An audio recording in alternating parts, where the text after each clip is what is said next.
हाथरस में नारी शक्ति वंदन अभियान के तहत पुलिस लाइन्स ऑडिटोरियम में एक भव्य कार्यक्रम और प्रेस वार्ता का आयोजन किया गया, जिसमें जिलाधिकारी अतुल वत्स, पुलिस अधीक्षक चिरंजीव नाथ सिन्हा सहित कई वरिष्ठ अधिकारी और जिले की प्रतिष्ठित महिलाएं मौजूद रहीं।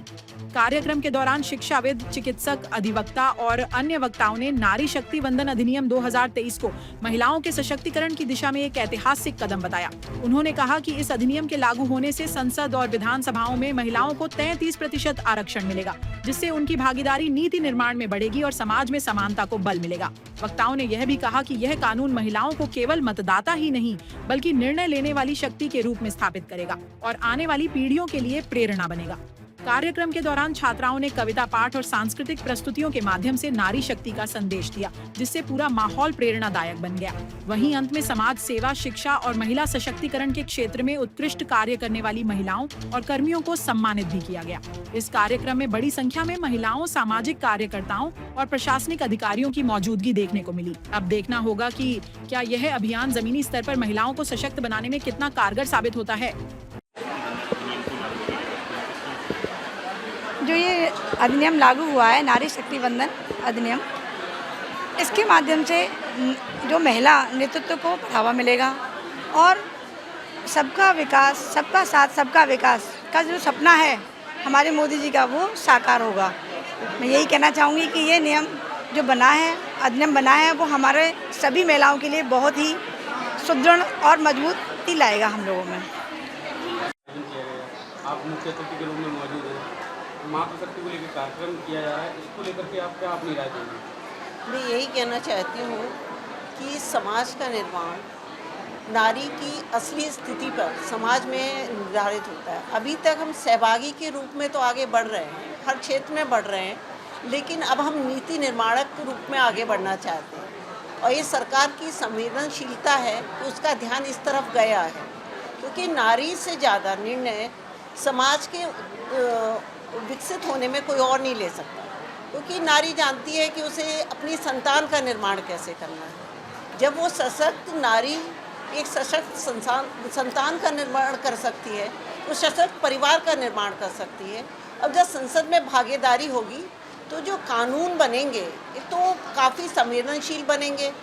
और वो धरती पे जो पटल पर आएंगे वो भी काफ़ी निर्णायक रूप में आएंगे। पंचायत में हम काफ़ी कामयाब ऑलरेडी हैं, तो यदि संसद में भी ये भागीदारी 33% हो जाएगी तो मुझे लगता है हम और सशक्त कानून बनाने में अग्रसर होंगे।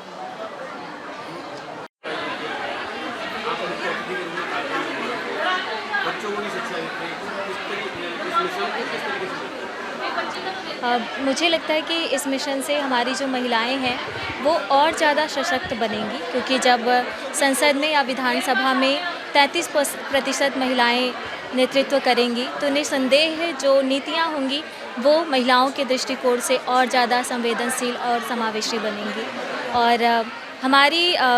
जो आने वाली जो पीढ़ियां हैं उनके लिए भी एक प्रेरणा का विषय होगा कि वो सिर्फ एक दर्शक नहीं है बल्कि वो नीति निर्माण करने वाली एक निर्णायक शक्ति भी हैं। तो मुझे लगता है सभी को इस अधिनियम का समर्थन करना चाहिए और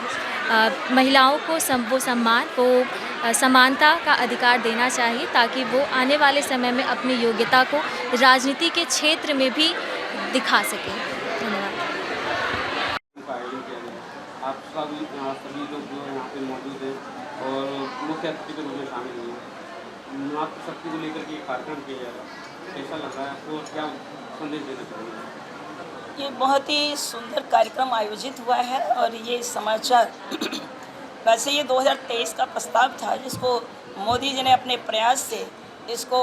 यहाँ तक इसको ऐतिहासिक कानून बना करके ये लागू करने तक लाए वो, और महिलाओं को उनकी एक मतलब इससे उनकी दृष्टि का उच्चता, क्योंकि समाज में पुरुष और स्त्री आधी आबादी है मातृशक्ति, और मातृशक्ति के पास डबल जिम्मेदारी है, वो संतान का निर्माण, परिवार का निर्माण करती है। तो इसीलिए उन्होंने उस महिला पर जिस पर जिम्मेदारी ज़्यादा है तो उसको एक निर्णय लेने की क्षमता का अधिकार दिया है और उसमें शामिल किया है कि वो देश के लिए भी, अब महिलाओं के लिए समाज में क्या क्या चीज़ें हैं जितनी महिला समझ सकती है उतनी पुरुषों को संवेदना नहीं हो सकती। तो महिलाओं की भागीदारी बढ़ा करके ये तो निश्चित बात है कि महिलाओं के गौरव को बढ़ाया है, समाज के गौरव को बढ़ाया है और इससे समाज में एक बहुत बड़ा परिवर्तन आया है।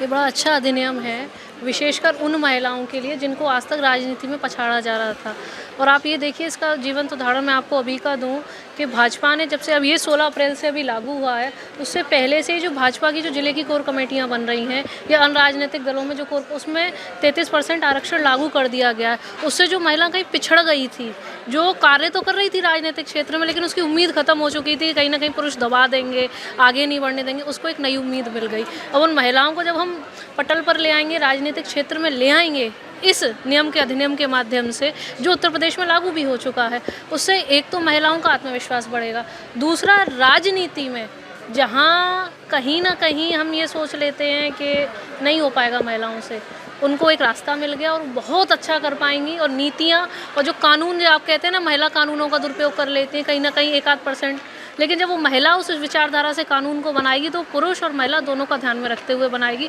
तो कानून अच्छे बनेंगे, देश में नीतियाँ अच्छी होंगी, महिला सुरक्षा भी अच्छी होगी, साथ के साथ एक समतल और इक्वल समाज हमारा बन पाएगा।